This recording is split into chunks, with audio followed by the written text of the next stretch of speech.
Everyone, welcome. Hospital.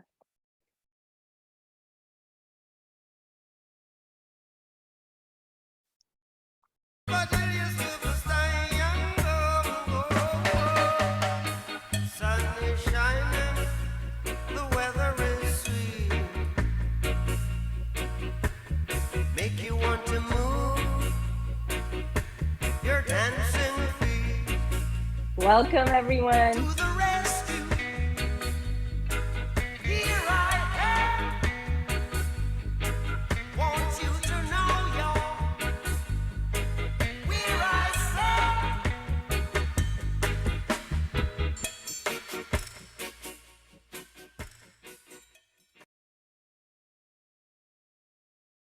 Welcome, everyone. So good to have you and to see you here today. Thank you for joining us for this critical conversation. I can't tell you how excited the Thousand Currents team is to be here today. So thank you for joining us. Welcome. I'm just going to give people 20 more seconds to join us, 20 more seconds. But to those of you who are here, welcome. Why don't you say hi in the chat, drop your name, your organization, and location so we can see you.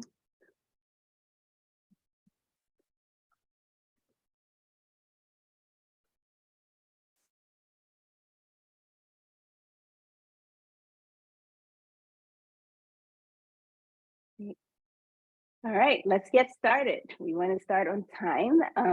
Hello again, my name is Salome Lama. I am the Executive Director at Thousand Currents. Thank you for joining this conversation about leading with joy. And thank you to our co-sponsor, the Rockwood Leadership Institute, for accompanying this process as well.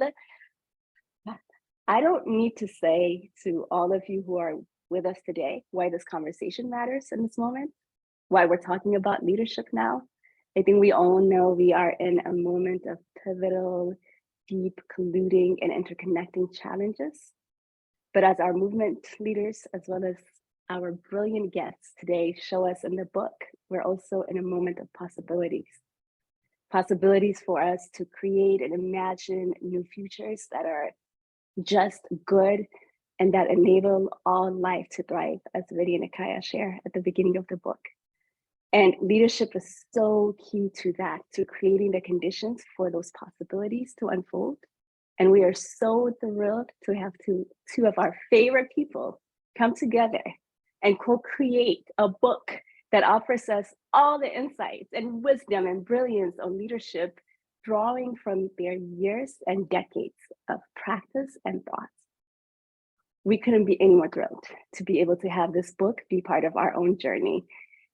So thank you, Akaya and Vinny, for saying yes and for joining us to talk about leading with joy. Vinny, I know it's like 11 p.m. or 10 p.m. in India, but you're here with us. So we're so grateful. And to be honest, they need no introduction. They are legends. But if you want to read their bio, it's in the chat. We're dropping the link in the chat.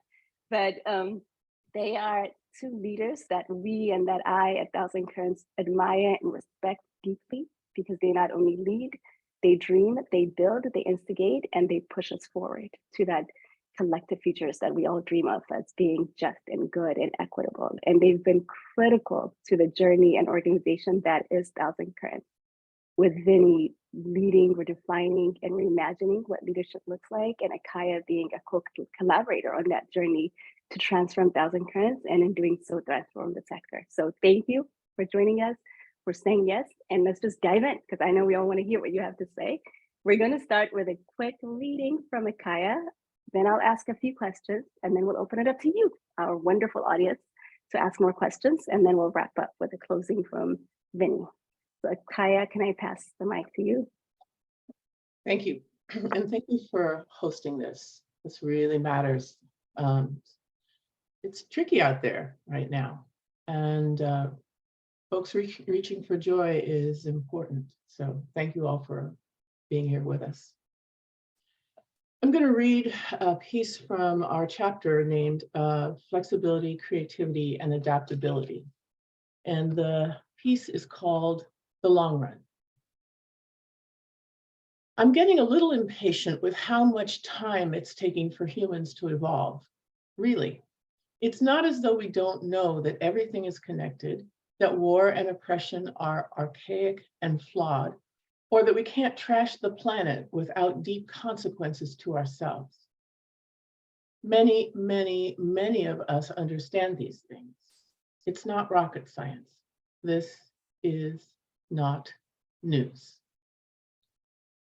There are days when I want to run out of my office screaming, "Wake up!" Yep, I'm getting pretty impatient. I'm utterly and completely bored of racism, hatefulness, littering, and all the rest of the raggediness of the world. And there are days when I'm not happy at all. I know I'm not alone.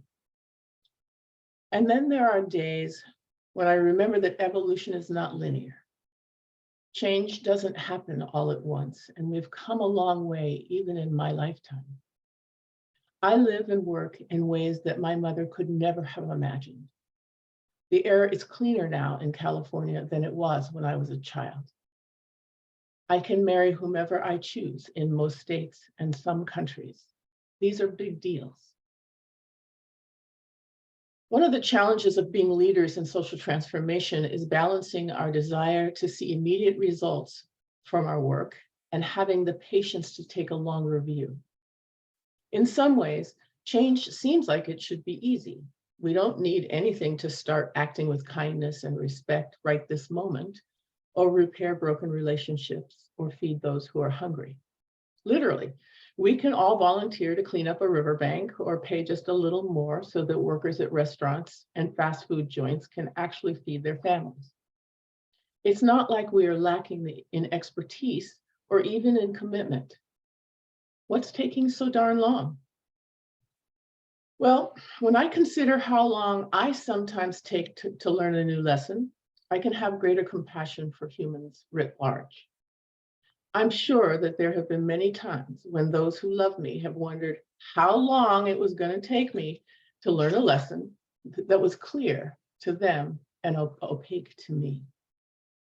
I'm grateful that my family and community had the patience to not give up on me when I was struggling to shift long-standing patterns that were impeding my capacity to grow. I could only evolve at the pace that was right for me at the time. When I remember this, I can relax and let things take the time they need. The river will only go as fast as it does, despite my desperate paddling or remonstrating by the shore. No one of us is in charge of the pace of change. We are only in charge of our piece of it. It's not about how far we get in a single day. What's important is that we keep moving in the direction of growth and connection. My impatience really doesn't help much. In fact, it doesn't help at all. So I'm going to work on being peaceful with what is, right this moment. I'm going to breathe more and fuss less. I'll keep working, even when the immediate results of my efforts are not clear to me. I will remember to come from a place of partnership and compassion. May you be well, may you be happy, and may you be at peace. Thank you, Akaya. Thank you for those powerful words. What a way to start. And you know, I know you two know a whole lot and could have written a book about many, many different things. You have 5 to 10 more books in you. And in this moment, you chose to write a book about compassion, about love, connection, joy, and care. And I wonder, Akaya, if you can get us started, and then Vinny, I wonder if you can talk to us about why you felt it was important to center this book on those things. Why does it matter in this current and global moment that we're in? Well, you know, I would love to tell a hard story about the long road to this book. But basically what happened was I was sitting in Rosfin's garden and I said, "Girl, let's write a book." She said, "Okay." And then we said, "Well, what are we going to write about?" And we thought about it and we said, "Well, let's write about joy in the garden." And then we thought we were told that was not a good title. But it seemed that it just felt right. That in a very troubled world and it is troubled, that one of the most transgressive things we can write about or talk about right now is insisting upon joy. And we were both real clear that if this process of writing this book wasn't joyful, then we were going to stop. And it was, and it continues to be. But I've been really thinking lately a lot about the necessity of joy, which is a birthright. This isn't something you have to learn. Like, it's built into us as humans, and it gets twisted out of us because of things like white supremacy and capitalism and patriarchy, right? So we were wanting to unwrap those things that were binding us as leaders and actually get free again. And joy is a route to freedom. I'll stop there. Spinning. Thank you. So good to be here, and so good to see so many names in the chat of friends and teachers and people who have been part of shaping how I lead today. So I'm just grateful, really grateful. And thank you, Salome, for always hosting with such beauty. Yeah, I think this book was needed, like Akaya said, because it is easy to be despairing right now.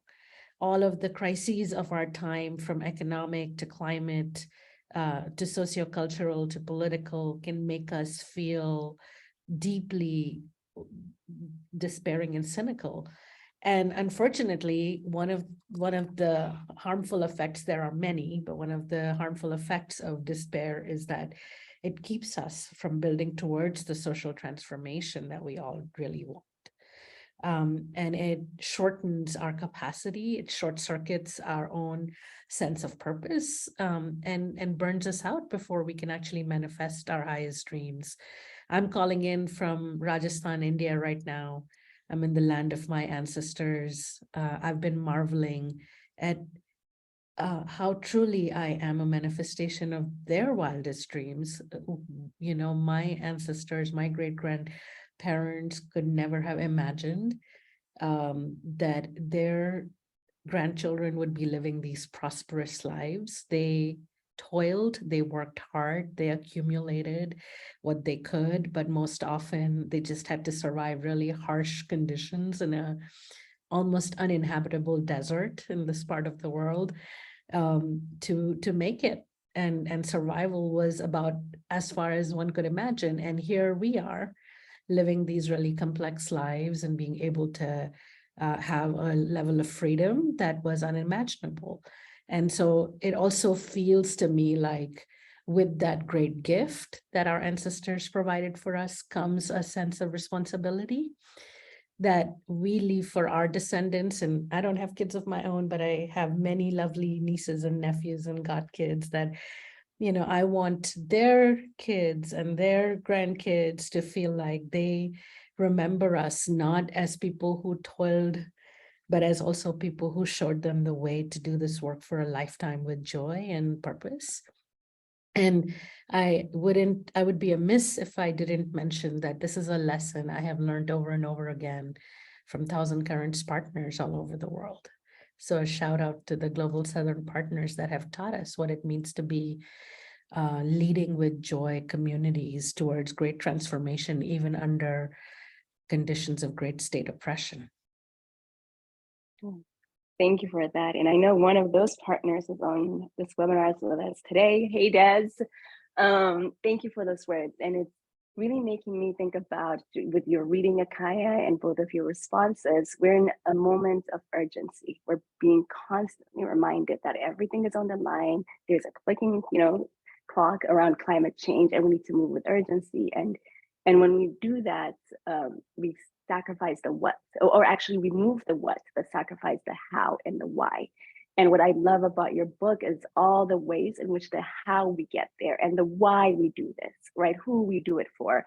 All of that is surfaced and clarified in really powerful and beautiful ways. And even Akaya, you saying, if we're going to do this book, the process has to be joyful. The how, we have to live it. It's not just about what we produce for the world. And I wonder if you have any reflections on just how do you think about, even for your own selves, how do you balance urgency with patience and possibilities? And how do you make sure the why and the how and the who are centered and not just the what? There's never been a greater time to practice than now. I'll say, the leadership lessons one employs at work apply to life, and the lessons we practice in life apply to work, right? This is how it goes with leadership. It is a seamless whole. We kid ourselves into believing that there are different categories, but really it's all one. And I say for me, I came to India with a timeline to handle some affairs. And the truth is, all the roadblocks, imagined and otherwise, showed up. And then I had to make some choices about what's the real purpose here. The real purpose here is to honor the legacy of our ancestors. The real purpose is to make my 81-year-old mom's life easier. The real purpose here is to reconnect with my own cousins and relatives that I have ignored for most of my working life. This is the first time I'm in India where I'm not running an organization in the United States at night. And I've had to remind myself that the point is to not beat myself into the ground with productivity, but to actually be purposeful. To, if I'm too irritable, to actually be with the people that I care about. Is it really worth the outcome? Is it worth the outcome to be so focused on the goals I came here to accomplish, to miss the opportunity to learn and to reflect and to immerse and to grieve? There's something about being a diasporan that we leave some memories behind, and there's a way in which immersing ourselves into our homeland and all that raises for us, it's a matter of becoming whole again. And so I realized that I was applying an approach of urgency in a way that was actually ultimately unproductive.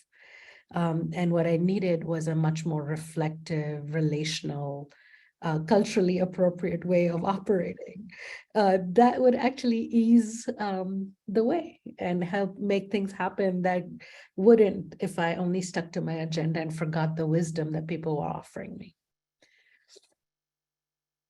Thank you. Kaya, anything to add?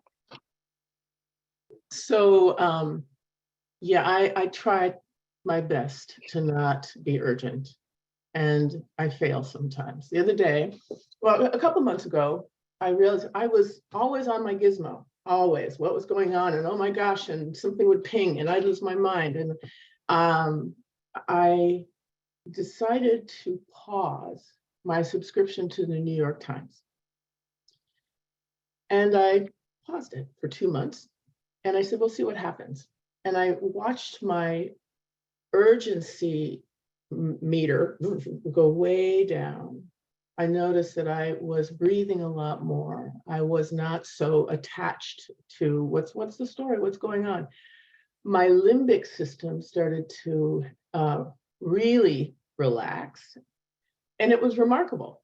And this is just over a couple of weeks. And so the time came to re-up. And of course, I missed the time frame and I had to call them. So a couple of days ago, I called over there at the New York Times and said, hey, I want to cancel my subscription. And the very lovely young woman said, oh, we're sorry to see you go. Can you say why? And I told her the story. I said, my mental health just got really improved when I turned you off. And she said, I know. Wow. She said, oh, wait, but we can give you, she said, we can reduce the cost of your subscription. And I said, and I almost bit, right? I went, oh, a good way. And I went, no, that actually doesn't solve my dilemma. And I tell that story because even the woman whose job it is to keep me intact with my subscription understood, oh, this isn't good for any of us. And so that's a small act that I did to just interrupt the urgency, because the media is designed to have us go, something's up, something's wrong. What am I doing? How do I, that kind of squirrel. And so small things that can bring us peace, I think, are really important. Every once in a while when I get really urgent, the easiest thing for me to do is go outside. Just walk outside and notice that none of the trees in my garden are urgent. Not a single one.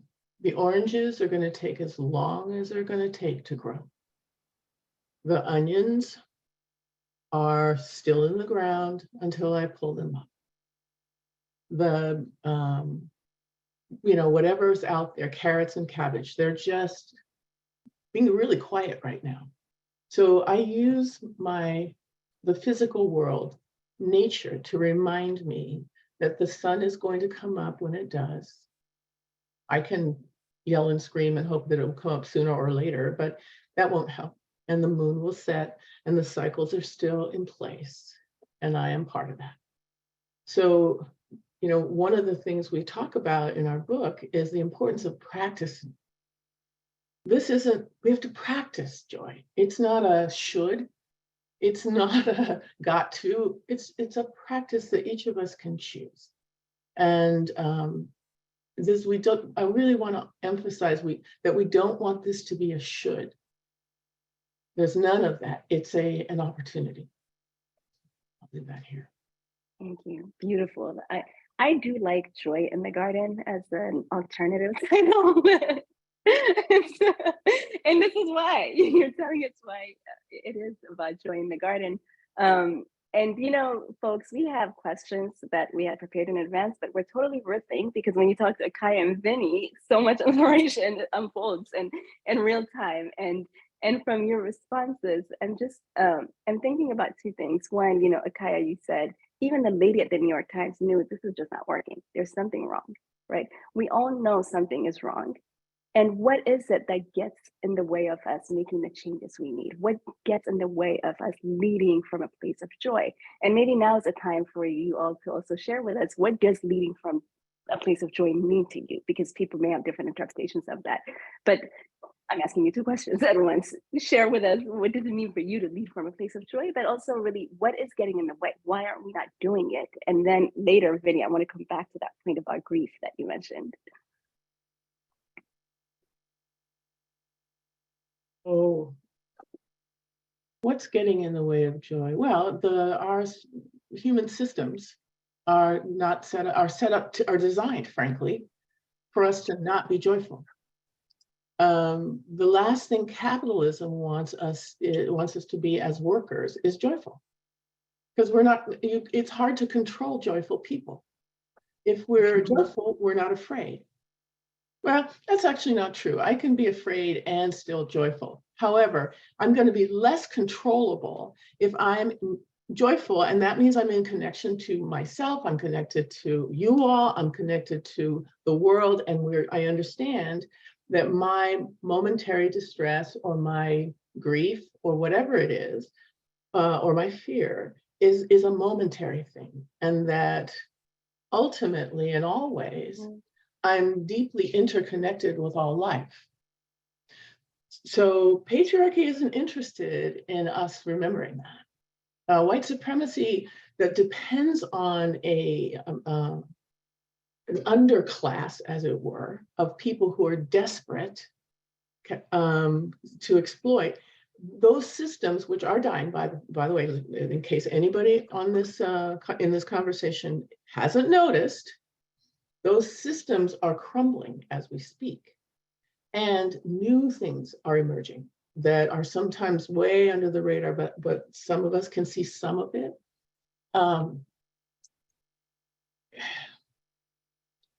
That's why joy is so important, for us to not get caught in the currents of despair, which are designed to keep us malleable and bound, right?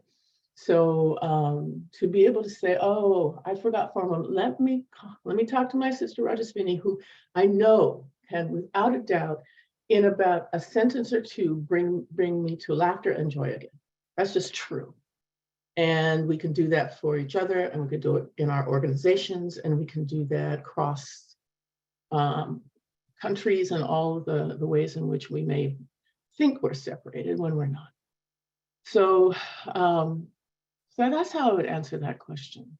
Yeah, and I'll just jump in to say, you hit upon something really important, Akaya, which is the mythology of the singular leader. That's what gets in the way. The idea, this whole mythology of leadership is so lonely at the top. Charismatic leaders lead alone. All that kind of traditional wisdom, it gets in the way of being joyful. There's so many young people that don't want to go into leadership roles because the models they've seen makes it feel like, oh, you have to be kind of not a kind person. You have to be kind of like a ruthless, egoistical, maniacal, hard driving kind of, not the healthiest human in order to lead. Somebody said to me the other day, oh my God, I'd never choose to be a leader. A young person said this, all leaders are a little narcissistic, and just started. I was like, oh, wow, this is deep. What are the models we have seen outside the United States of leaders not leading in that way? And we have seen so many models from around the world that leadership can be truly a collective effort.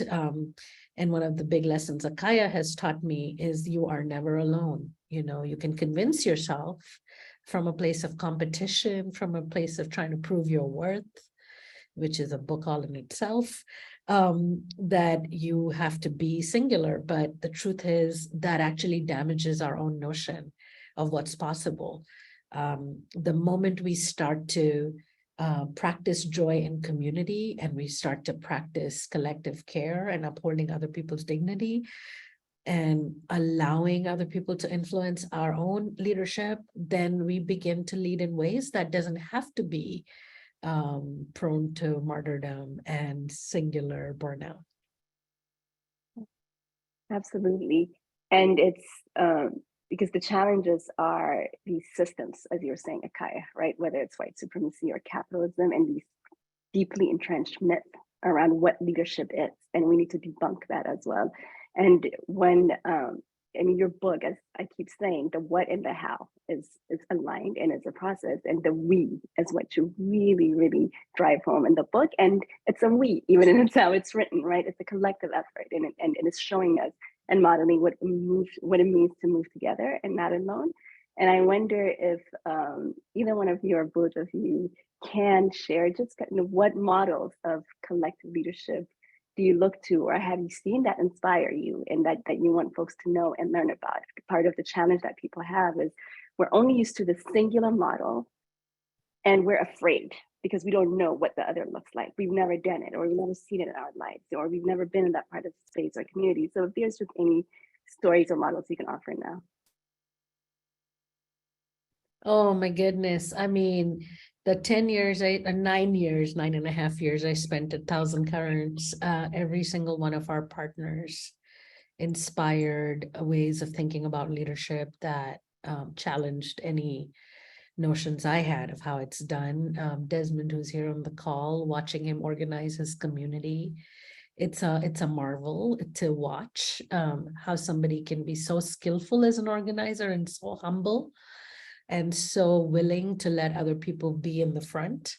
I've learned so much from Maria Estela, who has worked with Desmi in Chiapas, about really thinking of leadership as a role in a movement, especially as a movement builder, but not as the only role in the movement, that you can one day be the director and the other day you can be a coordinator as long as you're serving the movement. I've learned so many lessons from the late Shashi Tyagi, who used to run Gravis, who passed away a few years ago. And she was a model for me about, I remember going on a visit with her in the field, and we were supposed to go visit a project and then come back. And our visit took a turn and took 3 days because she found out that somebody was sick in the community. So we had to make a visit. Then she found out somebody else had lost someone. So we had to make a visit. And I learned such lessons about what it means to truly be a relational organizer. It's not something you learn from a textbook. It's not something you learn from a college degree. What it means to deeply be a relational organizer is to show up when the people you're trying to organize and build a base with actually invite you to be in relationship. And even if they don't, to tend to extend in care and to extend in compassion and to extend in kindness, even when it's not asked for, especially perhaps when it's not asked for. So those were models I learned. I feel like my colleagues at Thousand Currents and my colleagues at Solid Air Network now are also great teachers in terms of reminding me that we are building networks. We're building something that's not just about an old model of organizational leadership, but an actual network which has many thriving nodes where many people's capacities to imagine and dream and build are being unleashed. And in order to lead in such a networked way requires a set of skills that are about receptivity and listening and deeply attending to what's presenting itself rather than some sort of focused notion that takes you in a direction that doesn't actually meet the moment or what's arising from your base of people that you're trying to work with. You know, these lessons also apply outside of the movement sector. You know, increasingly companies are beginning to also pivot and understand that what their clients are asking for actually matters. You can't simply ignore that. And Yeah. you can have a meeting of different skills and capacities if there's a deeper level of listening and relationality going on. Thank you you, for that. Akai. You know, I'm thinking about a tradition called a potlatch, which peoples in the indigenous peoples here in the in my region here in the Ohlone region, and I'm beyond this, here in Oakland, had, where there would be a big ceremony in which people would exchange, give away the excess, and it was a way, and out of that, you know, a few intrepid lesbians way back in the day said, well, we'll make potlucks and we'll do all that, and then I'm sure that there's an attachment and there's a line there, but that's how we humans are.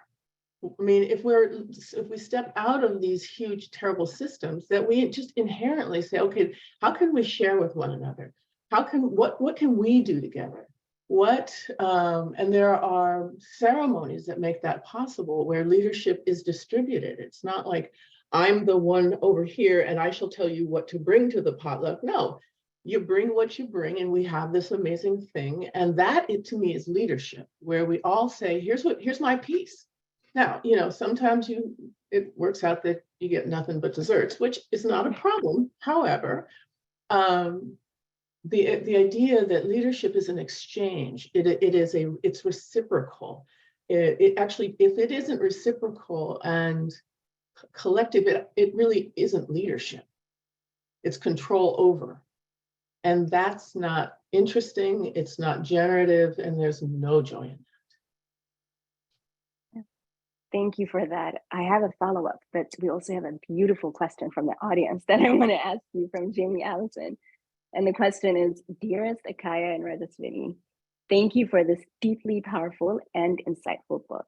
In the book, you invite readers to create a collage of our heart's delight. What is your heart's delight?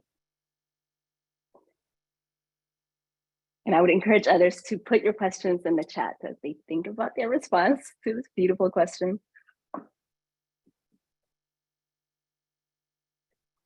You know, so many things delight my heart when I allow myself to notice it. Sometimes the challenge is to allow myself to notice it, right? I have this orange that's been hanging on my tree for months. And I've been watching it grow from this little green thing to this kind of greeny orange glob. And then it became orange, right? And it became riper and riper and riper. And I've been watching it and keeping it out of the corner of my eye. And I was thinking, okay, there's gonna come a moment where I'm gonna go out to my tree and pick the orange and just savor savor this beautiful being that I've been watching for months. And about a week ago, I looked out my window and the squirrel had eaten it. That squirrel and that squirrel and I have a tricky relationship because I'm glad the squirrel's here and they eat my orange. So I'm looking out my window and I'm seeing this, and they left the rind on the, like what? It wasn't that they just took the orange. They left the rind to say, I got this before you did. And I realized when I looked at that, and I just burst into laughter, going, yeah, you did. And how marvelous is that? How marvelous is it that this orange that I've been having a relationship with, the squirrel that I've been having a relationship, ate it, I'm sure enjoyed it. It's now a reminder, and one that happened. And one of these days it'll drop and it'll compost. That's what's going to happen, and goes back to the earth. So I'm not sure I'm answering the question, but that gives me so much delight to remember that even despite my intentions, that however things come out, I can find delight in them. And I have to keep my heart open, but I have to remind myself to glance out of the corner of my eye, notice whatever metaphoric orange is there, and then put my attention on it. And And I would I'm still a little bit of that squirrel, but all right. Oh, I love the squirrel and what was it? Was it the ailing sparrow that you had a relationship with? No, it was a who's hummingbird. It was a hummingbird. a hummingbird. A reminder of all the non-two-leggeds we're in relationship with. I would say my heart's delight is Jamie, Allison, and all of the other leaders on this call that are practicing courage every day and trying to lead with joy as a practice. I feel so much delight in knowing that I'm never alone and that I'm part of this interconnected web of people, some that I know and some that I don't yet know, that show up as teachers, in this trip, this journey, I will say, I've been practicing opening my heart to new teachers and looking at people that I had old views about with fresh eyes, and to see how might I learn something new from them. And there's so many teachers. And so that gives me a lot of delight to know that there are helpers and teachers everywhere. Beautiful, beautiful. I want to just Go ahead. call out real quick Jennifer Lenfer, who we wouldn't have written this book without her. So I want to just say thank you, girl. I'm glad you're here, and for helping make this whole thing possible. Thank you. Hey, Jennifer. Your comments make me think about this point of pause. I think in the book, there's a line where you say leadership happens between action and reflection, right? And it's making me think about, when do we recognize that pause, right? In the book, you give an example of kind of a dad who was skating with his daughter, and Akaya, you having to question yourself instead of passing judgment. But then earlier and in the book, you talk about grief, right? And that to lead with joy, we got to work through that grief. We got to know when to spend time on that. So could you talk to us about what are the practices you have in place so that you know when to pause, when to reflect, and when to build and do? You want me to go, Akaya? Oh, yeah, sure. I mean, we have all come up in training that tells us to grind through, right? To grind through, to prove that we got this, to prove that we got this, means to grind whatever feelings, whatever instinct, whatever sixth sense tells us to take a moment, take a pause, reflect. What's deeply rewarded in most of our cultures is to just make things happen. And so what gets then sacrificed is introspection, retrospection, collective reflection, strategizing that's based on learning, and a depth of learning that actually is necessary in order for us to do the most strategic action. And so I feel like we have to constantly train ourselves in our own life to do that. It's very easy in my personal life to muscle through and just be like, let's get to the next thing, the next thing, the next thing. But I think to stop and pause and feel the depth of grief, the emotion, the responsibility, the sadness, the vulnerability. And sometimes it's not all just hard things. Sometimes it's also real joy. Lately, I've been doing a nightly practice as I go to sleep, because every day, like I said, there are roadblocks to my agenda. And I've been doing a nightly practice where I just surrender all effort and I say, I just am waiting for guidance from ancestors, from people who came before us, from sources other than what my brain can imagine. And let's see. And most mornings I wake up with a new pathway. And so it's just a small practice, but I think it's very important as a organizational leader to have personal practices, whatever they might be for you, that you are constantly working. Because when a crisis hits, it's that practice muscle that kicks in. I'm going to ask everybody who's in this conversation to take a breath right now. Just take a breath. And notice what happens in your body when you just take a breath and loosen some muscles. Notice your shoulders. What if you just let your shoulders drop? And that furrow in your brow, maybe spread. Let that spread.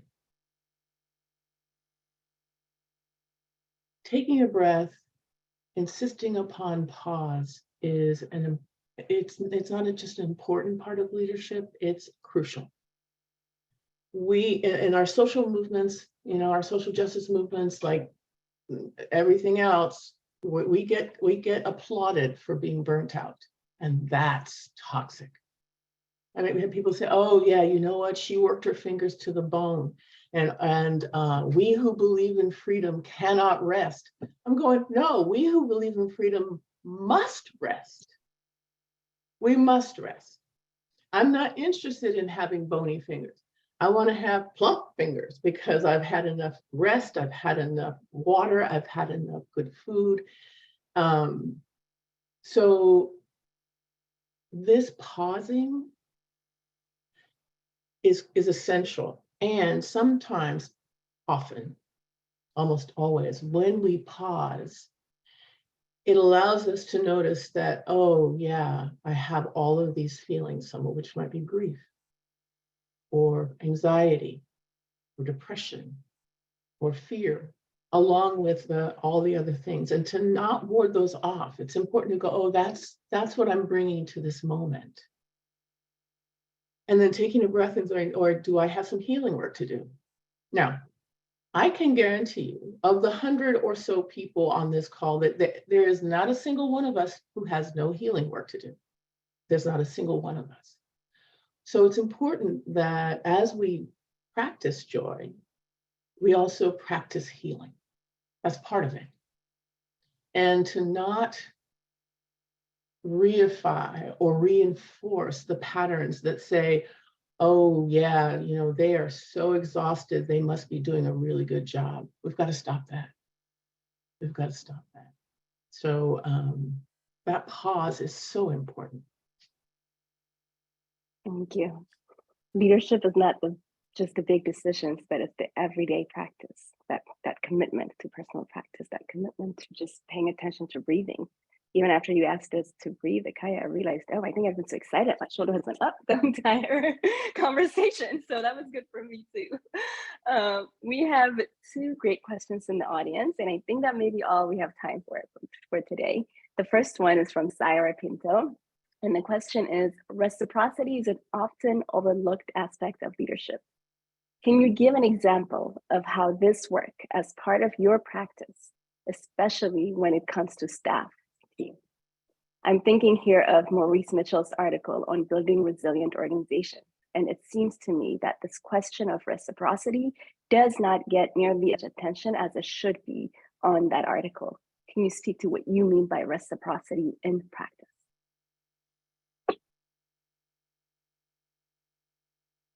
I'll tackle this one. Thank you, Sarah. When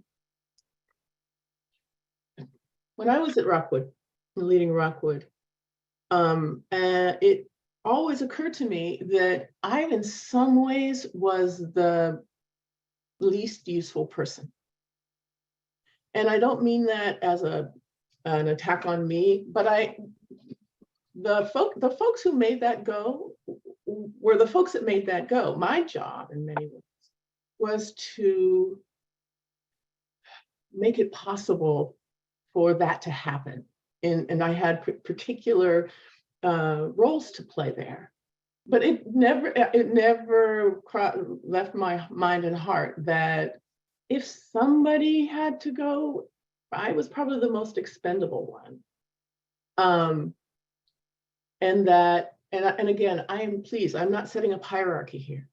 I'm just noticing that there's a way that someone who is often in central leadership gets kudos for things that wouldn't happen if that would not happen if they weren't there. So that to me is reciprocity, is understanding that I bring my piece and somebody brings their piece, and the whole of us is much greater than the pieces.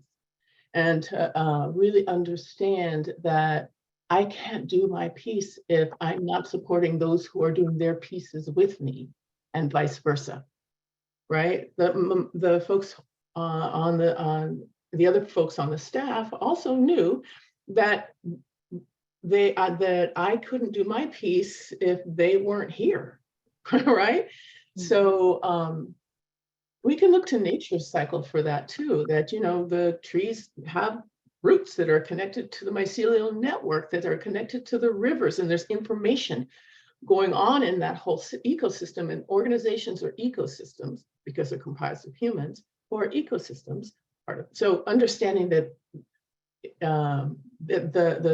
there's no real I here, it's a we all the time. Beautiful. Vinny, do you want to add to that? And, you know, at the same time, I'll just say it doesn't mean that we don't step into leadership, because the only model we believe in is one that builds for absolute consensus, right? The point is that we each have a role to play. And if we are clear about this role as part of a greater whole, I love that there is a chapter in the book that's all about keeping the whole healthy. And if we look at the role of leadership as keeping the whole healthy, then that role becomes really clear. And I think it can sometimes get conflated with the idea that the only kind of leadership that's important is co-leadership. And that's one model, but that's not, that's one that basically says leaders cannot be trusted to lead, you know? And I think we have to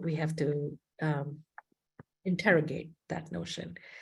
I think if we were seeing many healthy models of leadership where people truly saw their role not as absolute, but as relative to other roles in the organization, we actually built strong teams, then we would not be in a position to run from leadership either. Yeah. Oh, Vinny. Okay, so there needs to be a follow-up conversation about that, because that needs attention in depth. Let me ask you one last question before you're offering, Vinny, and it comes from Andrew. I would love to hear your reflections on the differences or similarities between leading with joy and leading with love.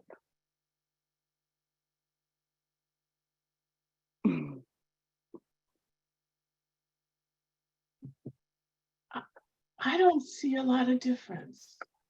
I mean, maybe it's a Venn diagram that here's the joy and here's the love, but I can't imagine being joyful without loving folks.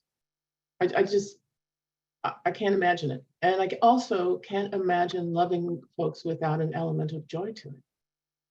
So I haven't thought about it, but they seem to go hand in hand.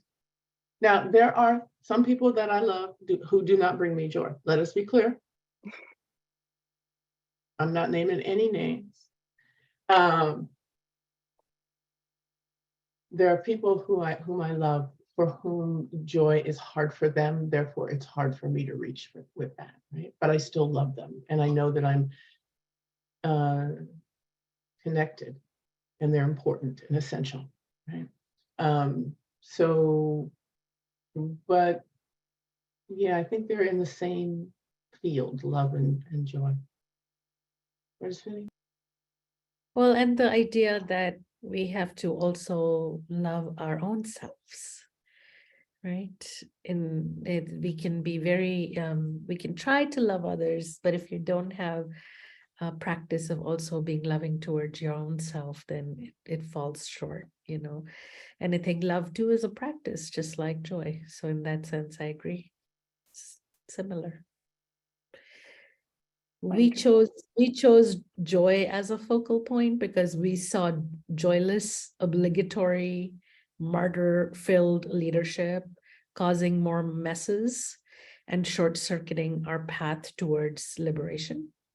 And we felt like our contribution could be a set of practices that we had tried, sometimes failed at our own selves, that we could reflect on some of our own learnings, lessons, mistakes, and offer those, because that we were encountering this joylessness as a real condition.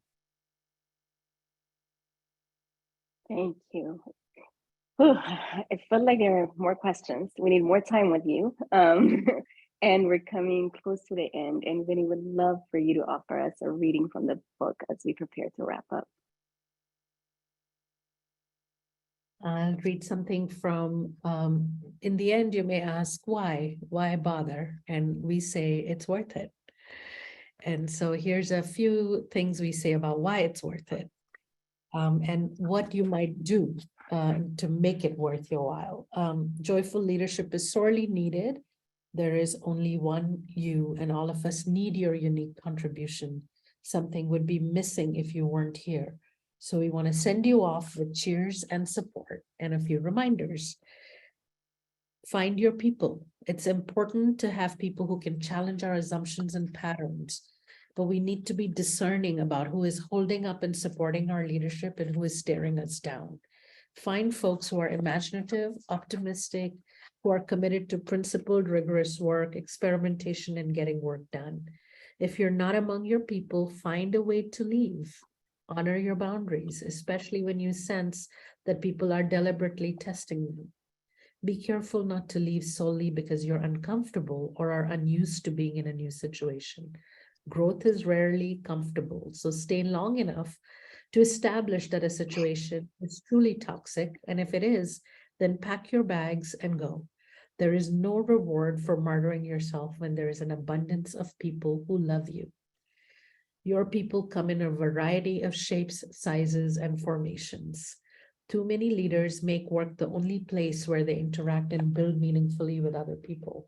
Their lives then get fragmented between the people they work with and the people they enjoy. Seek to integrate all aspects of your life towards joy. Make sure you have spaces where you are seen and celebrated in your wholeness and not just for what you do. Cultivate your capacity to imagine and dream. So many of our ideas, experiments, organizations fail solely because we were afraid to dream big enough and settled for incremental shifts instead of bold and audacious new thinking. Sometimes we think small in order to avoid heartbreak. It's easier to reach for a sure thing rather than manage the disappointment if we take a huge risk. Trying to control change rigidly is a waste of time in a fast-changing, uncertain world. Because we cannot see the future, humanity needs sparkling new thinking and courageous imaginings. It's time to experiment, try new things. Sometimes we will fail. That's as it should be. That's how we learn. And yes, sometimes the cost of making mistakes is high, but mistakes are inevitable in the practice of courage, essential on the path towards joy. And remember, you're part of a larger whole. Sometimes our concerns, challenges, problems, and worries can take over our day and our entire being. We can become preoccupied and distracted. We can veer towards the unique issues that confront us and lose track of the worldwide fabric of change makers to which we belong. We are a small part of a vast ocean of life and are never, ever alone. Remembering that we're only a small and necessary part of a large and sometimes messy human family allows us to do our particular work, to do what is ours and only ours to do, and to let others do theirs. Maintain your perspective about your own importance and be courageous. Leading with joy in these uncertain times is an invitation to take bold risks, imagine widely, trust your instincts deeply, honor your people, remember to celebrate and sometimes mourn, take big leaps of faith, and courageously join with others. We are only just getting started. Thank you. Thank you. What a way to end. Find your people, cultivate your imagination and dreams, and remember, we are part of a whole. We are never alone. Thank you for those words and for that reading, Vinny. And really thank you, Akaya and Vinny, just for saying yes to this conversation, for the gift that is this powerful book, and for all the work that you have done and continue to do in the work and in the world, and not just the work that you're doing in your respective organizations and all the spaces that you occupy, but all the ways in which you've also played a pivotal role in opening doors and expanding possibilities for other leaders like myself and many on this call. So thank you. We see you, we honor you, and we celebrate you today. And thank you to everyone in this audience, all 100 plus people who stayed with us for the full hour. We're going to leave you with just 2 requests. One, get the book, and the publisher has given us a 30% discount code, which is in the chat. So please go visit it and get this incredible book. And secondly, sign up for Thousand Currents email list to learn more about the amazing work of frontline leaders like Desmond, who's on this call, and how you can support them. Thank you again, and have a wonderful end of your week as well as holiday season. Thank you for hosting, Salome. Thank you all for joining. Thank you so much. I love you, Akaya. Thank you for being my partner in this. I love you, Rajasvini. You could bring me great joy all the time. Same here. Love and joy together.